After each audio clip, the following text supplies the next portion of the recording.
আমার শ্বশুরবাড়ি এবং বাপের বাড়ির দূরত্ব ওয়াকিং ডিস্টেন্স, মানে হেঁটেই এপার থেকে ওপারে চলে যায়। তাও আমার বিয়ের 8 বছর পরেও আমার বাবা মা 8-12 আমার শ্বশুরবাড়িতে কেন আসেনি, আজকের ব্লগে তোমাদেরকে সেটাই শেয়ার করবো। সো দেখতেই পাচ্ছ আজকে কিন্তু আমার বাবা মা আমার শ্বশুরবাড়িতে এসছে, তাই আমি বেজায় খুশি। সকালবেলা রান্নাবান্না করে সন্ধ্যেবেলাটা ফাঁকা রেখেছি, কারণ বাবার মা আসবে কেন, পুজোর জামা কাপড় দিতে। এসে তো বাবা মা এক প্রকার বেয়াকুপেই পড়ে গেছে, কারণ তোমাদের ছোট্ট লিটিল গোল্ড এখনো ঘুমোচ্ছে।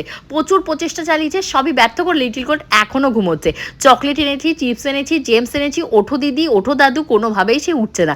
ফাইনালি যখন বলা হয়েছে দেখো তোমার জন্য ইয়েলো কালারের পুজোর ড্রেস নিয়ে এসেছি, অমনি লিটিল গোল্ড উঠে বসে পড়েছে। সো আমার প্রিয় ভিউয়ার্স, অবশ্যই তোমরা কমেন্ট সেকশনে কমেন্ট করে জানাও এই ড্রেসটা দেখতে কেমন হয়েছে। আমার বাবা নিজে পছন্দ করে এই ড্রেসটাকে নিয়ে এসেছি। বাপের বাড়ির তরফ থেকে লিটিল গোল্ডকে এই বছর পুজোতে যে জামা কাপড়গুলো দেওয়া হবে সেগুলো সবার আগে অনেক দিন আগে কেনাই হয়ে গেছে, প্রায় 4 থেকে 5টা ড্রেস।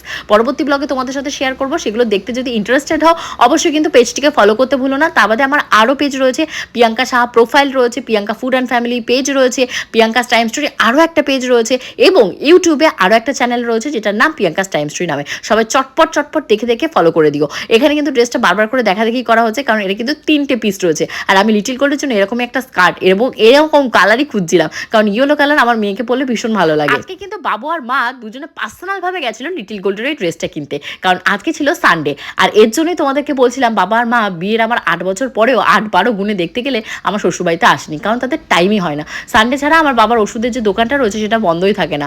আর কি হয় বলো তো, সারাদিন ওষুধের দোকানে কাজকর্ম করার পর আর কারো ইচ্ছাও থাকে না যে অন্যান্য একটা দিন বন্ধ থাকলে কারো বাড়িতে গিয়ে কেউ খাওয়া দাওয়া করবে। তো আজকে আমি বাবা আমাকে ইনভাইটই করেছিলাম যে তোমরা সন্ধ্যাবেলার দিকে আসো, কারণ দুপুরবেলা আমার বাড়িতে কিছুটা কাজ চলছে, মানে বাপের বাড়িতে, সেগুলো করার জন্য। এরই ফাঁকে মা কিন্তু একটু লাইভে গেছে, গেলে লিটিল গোল্ড প্রচণ্ড দুষ্টুমি শুরু করেছে। তোমরা যারা যারা লাইভটা অ্যাটেন্ড করেছিল তারা তো জানোই। আর লিটিল গোল্ড দাদুকে দিদুকে ভীষণ পছন্দ করে, তো মায়ের জন্য কিন্তু এখানে কাজও রেখে দিই। মা তার জন্যই আরও আসতে চায় না, কারণ আমার এখানে আসলে মাকে রান্নাঘরের দিকে আমি ঢুকিয়ে দিই। মানে এটা দেখো, তোমরা হয়তো খারাপ সেন্সে নেবে যে মাকে দিয়েও তোমরা কাজ করো, ব্যাপারটা ওই রকম নয়। মনে হয় কি মা যদি আমার এখানে আসে মনে হয় মা এসছে, মনের ভেতর দেখবে সবার একটা আনন্দ উল্লাস কাজ করে। অন্যরা আসলে কিন্তু অতটা হয় না, জোকস অ্যাপার্ট। যাই হোক, এখন দেখতেই পাচ্ছ মাকে দিয়েছি ভেটকি মাছের ফিলেগুলো ভাজার জন্য। তো আমি ম্যারিনেট করে রেখে দিয়েছিলাম, মা এসে সুন্দর করে এগুলোকে মেখেছে ময়দা দিয়ে আর ব্রেড ক্র্যাম্পস দিয়ে, এগুলোকে কোটিং করে সুন্দর করে চটপট করে ভাজছে। যদিও আমরা ভেবেছিলাম এটা সন্ধ্যেবেলা খাবো, কিন্তু মা লাইফে গেছিলো, তার জন্য একটু দেরি হয়ে গেছে। ঘুরতে এখন 10টা বাজে, মা বাবা বাড়ি যাওয়ার জন্য তাড়াহুড়ো করছে। আর তোমাদের গপুদা চলে এসেছে ভেটকি মাছের ফিলে খাওয়ার জন্য।